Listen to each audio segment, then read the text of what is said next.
남들이랑 똑같이 먹는데 본인만 살이 찌는 것 같고 밥만 먹으면 유독 졸음이 쏟아져서 일상생활이 힘드신가요? 분명 예전보다 덜 먹고 더 많이 걷는 것 같은데 아랫배는 여전히 딱딱하고 혈당 수치는 검사할 때마다 불안하게 요동치고 있다면 오늘 이야기에 집중해 주시기 바랍니다. 결론부터 말씀드리면 당신의 문제는 의지력이 부족해서도 아니고 운동량이 적어서도 아닙니다. 진짜 원인은 우리 몸의 가장 큰 에너지 소모 기관인 근육이 제 기능을 다하지 못하고 잠들어 있기 때문일 가능성이 큽니다. 우리 몸에서 근육은 단순히 힘을 쓰는 도구가 아닙니다. 생물학적 관점에서 근육은 우리 몸에 들어온 당분을 저장하는 거대한 창고이자 에너지를 태워버리는 소각장입니다. 그런데 문제는 세월이 흐르면서 발생합니다. 진화론적으로 인간의 몸은 나이가 들수록 에너지를 보존하려는 경향이 강해집니다. 특히 남자는 50대 이후, 여자는 폐경 이후에 이 창고의 효율이 급격하게 떨어집니다. 20대 때는 창고문이 활짝 열려 있어서 당분이 들어오는 족족 저장했다면 60대의 근육은 신호전달 체계가 무뎌지면서 당분을 받아들이는 속도가 현저히 느려집니다. 이렇게 창고에 들어가지 못한 당분들은 갈 곳을 잃고 혈관을 떠돌게 됩니다. 혈액 속에 당분이 넘쳐나면 우리 몸은 이를 처리하기 위해 인슐린을 과도하게 분비하게 되고 그 과정에서 우리는 극심한 피로감과 식곤증을 느끼게 됩니다. 결국 남은 당분은 간 주변과 복부의 내장 지방의 형태로 쌓이게 되는데 이것이 바로 우리가 흔히 말하는 딱딱한 똥배의 정체입니다. 이 문제를 해결하기 위해 많은 전문가가 고강도 근력 운동을 권합니다. 하지만 현실적으로 60대의 몸으로 젊은 사람들처럼 매일 고강도 스쿼트를 하는 것은 사실상 무리입니다. 무릎 관절이 먼저 상하거나 다음날 몸져눕기 일쑤죠. 그래서 우리는 전략을 바꿔야 합니다. 근육의 절대적인 양을 늘리는 고통스러운 과정 대신 지금 있는 근육이 더 효율적으로 일하게 만드는 대사의 스위치를 켜야 합니다. 그 조력자 역할을 할 수 있는 것이 바로 식후 식초 한 잔입니다. 식초가 우리 몸에 들어가면 구체적으로 어떤 일이 벌어질까요? 식초의 핵심 성분인 아세트산은 근육세포가 혈액 속의 당분을 에너지로 쓰는 과정을 더 매끄럽게 돕는 역할을 한다고 보고되고 있습니다.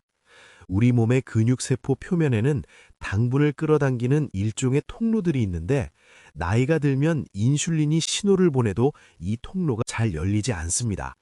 이때 식초의 아세트산 성분이 근육과 혈류에 자극을 주어 근육이 당분을 더 잘 받아들이도록 환경을 조성해준다는 연구 결과들이 있습니다. 말하자면 녹슨 창고문에 기름칠을 해서 문이 더 잘 열리게 돕는 것입니다. 학계의 여러 분석 연구 결과를 보면 매일 10ml 정도의 식초를 꾸준히 섭취한 그룹에서 그렇지 않은 그룹보다 식후 혈당 수치가 유의미하게 개선되는 경향이 관찰되었습니다. 이는 식초가 우리 근육이 에너지를 더 효과적으로 사용하도록 돕는 보조적인 역할을 수행하고 있음을 시사합니다. 일부 연구에서는 장기적인 혈당 조절 지표인 당화혈색소 수치까지 긍정적인 방향으로 유도할 수 있다는 가능성을 보여주기도 했습니다. 물론 사람마다 반응의 차이는 있겠지만 우리 몸의 대사 시스템을 정상화하려는 노력이 쌓이면 분명 의미 있는 변화의 발판이 될 수 있습니다. 저희 어머니의 사례를 들려드리고 싶습니다. 70대 초반이신 저희 어머니는 폐경 이후 갑자기 아랫배가 나오기 시작하면서 기운이 부쩍 없으셨습니다. 밥만 먹으면 졸음이 쏟아져서 한참을 누워 계셔야 했고 공복 혈당 수치도 불안정한 상태였습니다. 그때 제가 권해드린 것이 식후 식초 한 잔이었습니다. 어머니는 식초 특유의 신맛을 어려워하셨지만 물에 희석해서 꾸준히 드시는 습관을 들였습니다. 3개월 정도 지난 뒤 어떤 변화가 있었을까요? 가장 먼저 식후에 쏟아지던 졸음이 완화되는 것을 느끼셨습니다. 혈당 수치 또한 이전보다 완만한 곡선을 그리기 시작했고 딱딱하던 복부가 조금씩 말랑해지는 느낌을 받으셨습니다. 이는 식초가 마법을 부린 것이 아니라 식초가 근육의 효율을 높여줌으로써 우리 몸이 스스로 당분을 더 잘 처리하게 된 결과라고 볼 수 있습니다. 식초가 우리 건강에 도움을 주는 두 번째 이유는 위장에서 음식물이 내려가는 속도를 조절하는 천연 브레이크 역할을 하기 때문입니다. 우리가 탄수화물을 섭취하면 위에서 소화되어 소장으로 내려갑니다. 이때 소장으로 넘어가는 속도가 너무 빠르면 혈관에는 당분이 홍수처럼 한꺼번에 쏟아지는데 이것을 혈당 스파이크라고 부릅니다. 식초는 위장의 산도를 조절해 음식물이 위장에 머무는 시간을 조금 더 늘려줌으로써 당분이 소장으로 천천히 흡수되도록 유도합니다. 덕분에 급격한 혈당 상승을 방지하고 포만감을 오래 유지하게 하여 불필요한 간식 섭취를 줄이는 데 도움을 줍니다. 또한 식초는 밤중에 우리 간이 에너지를 과도하게 만들어내는 현상을 조절하는 데 기여할 가능성이 있다고 보고되고 있습니다. 아침에 자고 일어났을 때 유독 공복 혈당이 높게 나오는 분들이 계실 겁니다. 우리 몸은 자는 동안에도 에너지가 필요하기 때문에 간에서 조금씩 당분을 생산하는데 대사 균형이 깨지면 간이 과하게 작동하여 필요 이상의 당분을 만들어냅니다. 여러 연구에서는 식초의 성분이 간의 대사 과정에 관여하여 야간의 과잉 생산을 방지하고 결과적으로 아침 공복 혈당을 안정시키는 데 도움을 줄 수 있다고 제안하고 있습니다. 그렇다면 어떤 식초를 선택해야 할까요? 마트에는 수많은 종류의 식초가 진열되어 있습니다.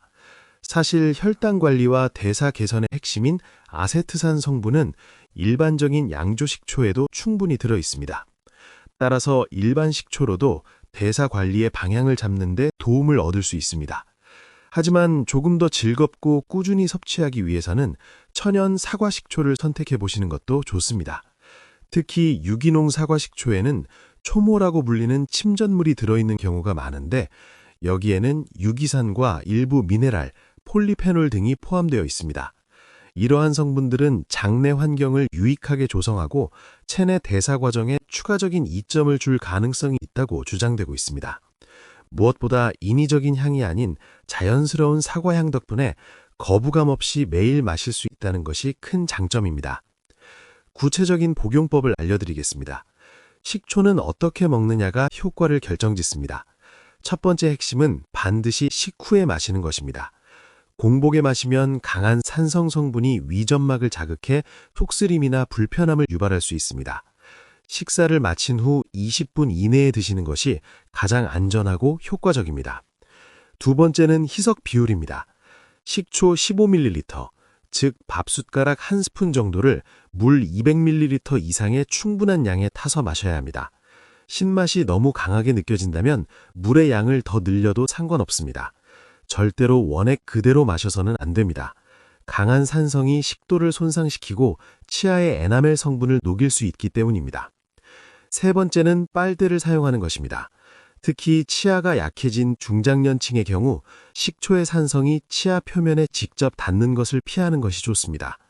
빨대를 사용하여 마시고 마신 후에는 맹물로 입안을 가볍게 헹궈주는 습관을 들이시면 치아 건강을 보호하는 데 큰 도움이 됩니다. 네 번째는 아침 식사 후에 마시는 습관입니다. 아침에 켜진 대사 스위치는 하루 전체의 에너지 흐름에 긍정적인 영향을 줄 수 있습니다. 식초의 효능은 보통 6시간에서 8시간 정도 지속되므로 아침 한 잔만으로도 점심 이후의 혈당 관리까지 보탬이 될 수 있습니다. 물론 식초 섭취 시 주의해야 할 점도 있습니다.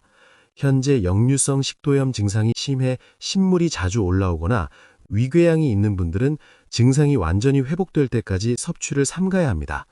산성 성분이 상처 부위를 자극해 통증을 유발할 수 있기 때문입니다.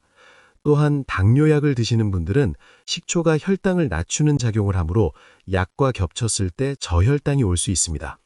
처음에는 아주 적은 양부터 시작하면서 본인의 혈당 수치 변화를 세심하게 관찰해야 합니다.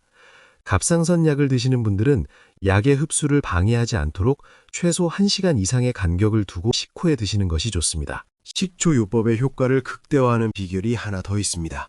바로 식후 5분의 움직임을 결합하는 것입니다.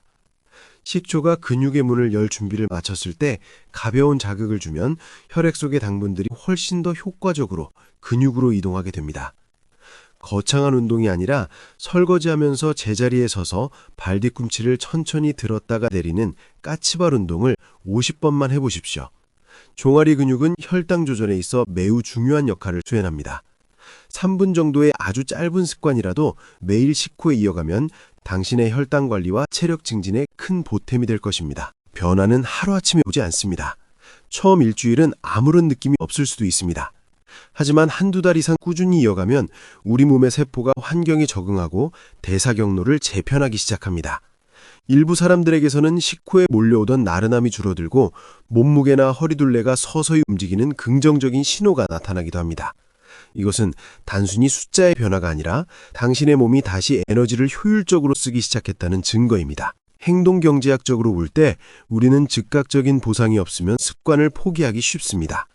하지만 식후 식초 한 잔을 마신 뒤 찾아오는 개운함과 식곤증의 완화를 스스로 느껴보려고 노력하십시오.